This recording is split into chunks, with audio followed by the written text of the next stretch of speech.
Prue Car is the Shadow Education Minister. Labor in New South Wales has just launched part of their education policy in this election campaign. Let's listen in. We'll hear from Chris Minns too. That we would, if we win on the 25th of March, immediately instruct the Department of Education to negotiate with teacher unions so that teachers can start to argue for the pay that they deserve. What about tutors? This tutoring program, doesn't that further create a teacher shortage in the future? Well, the tutors, the highly trained teachers that are currently employed in the tutor program in New South Wales will have permanent employment under a Labor government. They're currently in the system. The government has announced, the Liberals have announced that they've got a 12-month extension. Under Labor, they'll have permanent and ongoing employment. So we will be addressing that issue, as well as getting more teachers in the classrooms as well.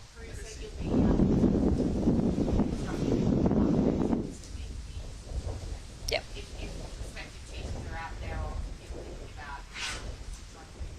Yep.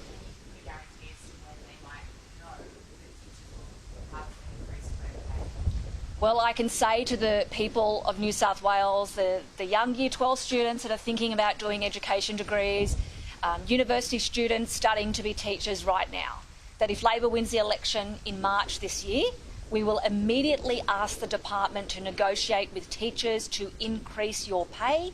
That will be one of the first most important priorities of a Chris Minns Labor government, because we cannot have teachers underpaid and undervalued if we want a world-class education system in this state. Sorry, can I? Yeah. Do we have an idea of how much? So I just want to teach a pay question. Do we have an idea of how much? I mean, we've been talking about this issue for a year with all these rallies. Is there a figure in mind? Yeah, it's really important to note that the system that we're bringing in New South Wales is to scrap the wages cap.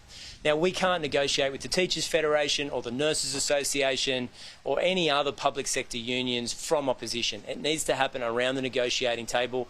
And it's important to note that that's what happens in every other state in Australia. It's not just in relation to wages, it's also in relation to wages and conditions. And if you speak to the Teachers Federation or any of the other public sector unions in New South Wales, they'll say it's not just about wages. For example, for nurses, it's about ensuring there's safe staffing levels in key parts of the public hospital system.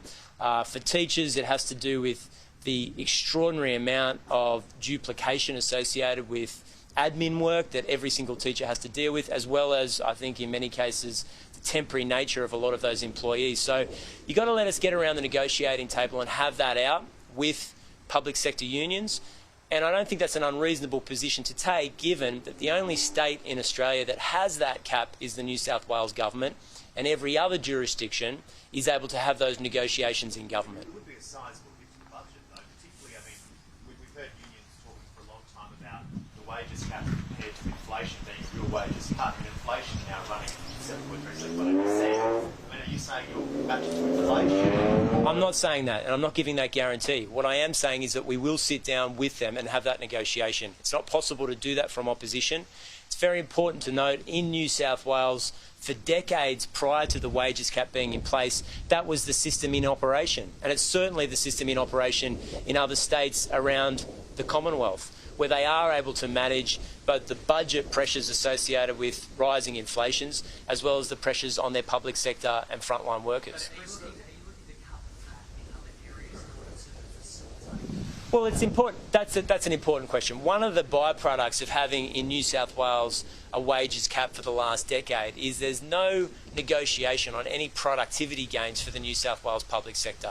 None when it comes to New South Wales taxpayers, none when it comes to getting rid of duplication, for example, in frontline public services. Because if it's going to be 2 or 2.5 or 3 progressively over the last 10 years, there's no incentive for public servants to sit down and start negotiating. If that's all that's going to be provided by the New South Wales government, we can't provide and negotiate for better and more efficient public services in the state. We think it's operating better in Queensland and Victoria and Western Australia and South Australia. We'd like to bring that model into New South Wales. I think that's the best way of getting a fair bargain while protecting the New South Wales purse. The government is saying this fund will see money going in without checks and balances. Is this true, or are you purely working off the SRS formula? I mean, I think that that's a cynical response from a government that's underfunded public education in this state for 12 years, that's seen a decline in standards and test results, that's presided over a system that has settled for a decline in public education and education in general in the state. Now, of course, they'd say any money or any change to the system that's been in operation isn't going to work. But I just say to the parents and teachers across New South Wales, these guys have been in for 12 years. They've had ample opportunity to fix the problems that are inherent in education in New South Wales, and they've failed. It's time for a fresh approach in Australia's largest state. And that's where we leave Chris Minns launching the education policy. They're saying a fresh approach is needed.